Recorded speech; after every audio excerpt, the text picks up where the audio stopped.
Bonsoir. L'année 2019 a été une grande année pour l'Algérie. Mais espérer que l'année 2019 pouvait donner l'avènement d'un système démocratique avec une séparation de pouvoirs, avec une justice indépendante, une presse libre et un respect total des libertés, c'était se créer des illusions, c'était vendre des illusions.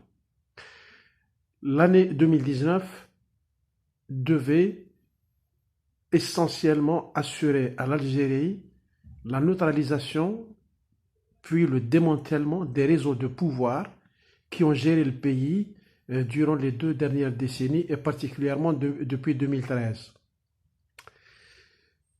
Durant cette période, le pays a fonctionné hors institution. Des forces de type mafieux, des réseaux multiples ont pris ont pris la gestion du pouvoir.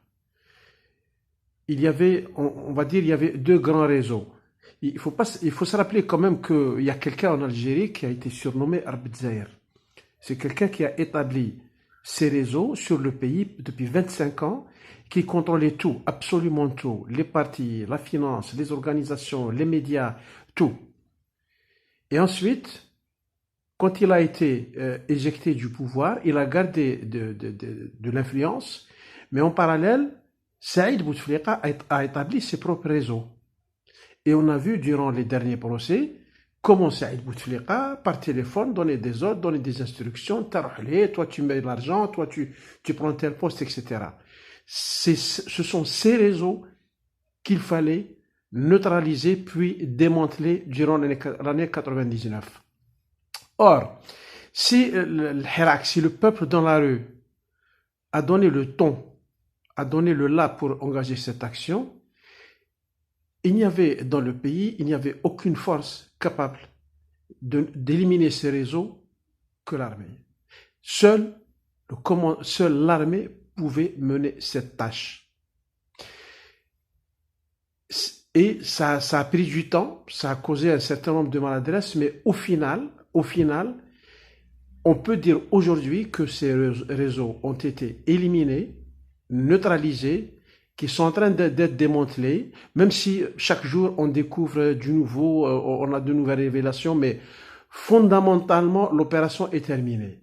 C'était la priorité.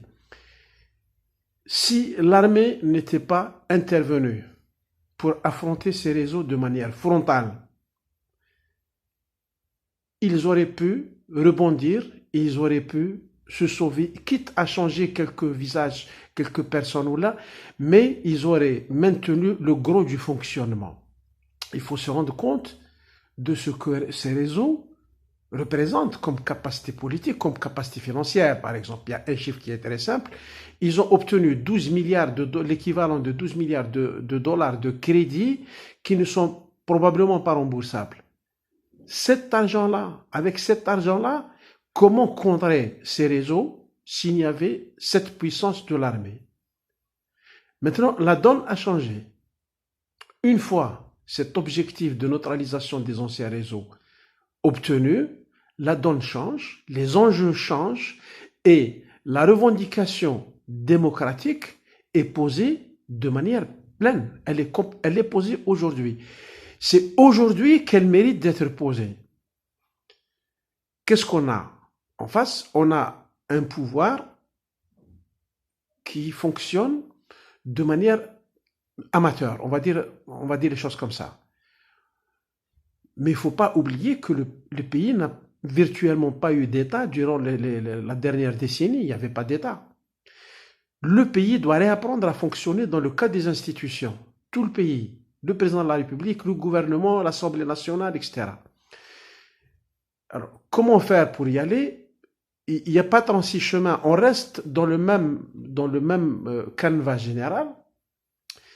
Il y a un pouvoir qui a la responsabilité de la décision, qui doit ouvrir le champ politique, le champ médiatique, qui doit permettre, pas uniquement permettre, qui doit encourager la société à se structurer, à s'organiser pour aller à des échéances qui vont venir.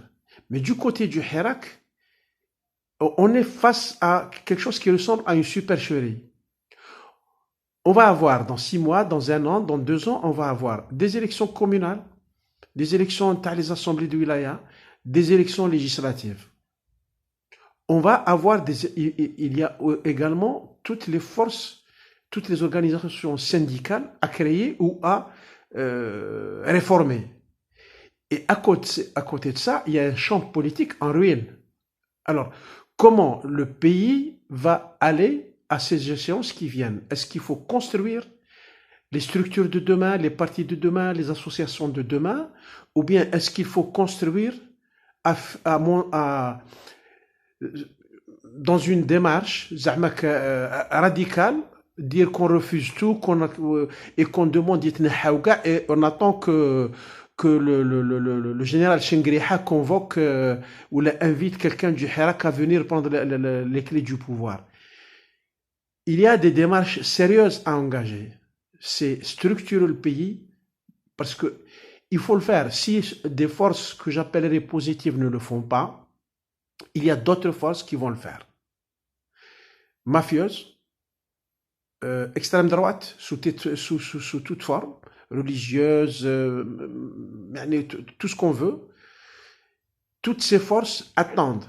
Et s'il n'y a pas une structuration de la société sur des bases positives, ces forces vont le faire.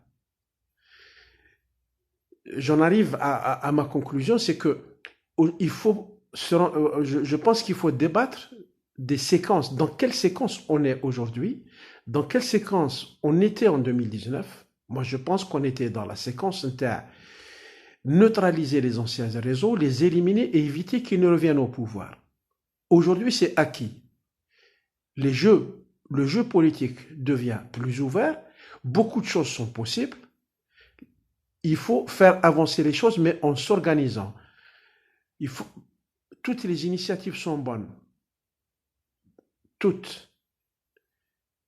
Mais il faudrait qu'on s'oriente vers autre chose, plutôt que de rester dans cette position de radicalisme outrancier face au pouvoir.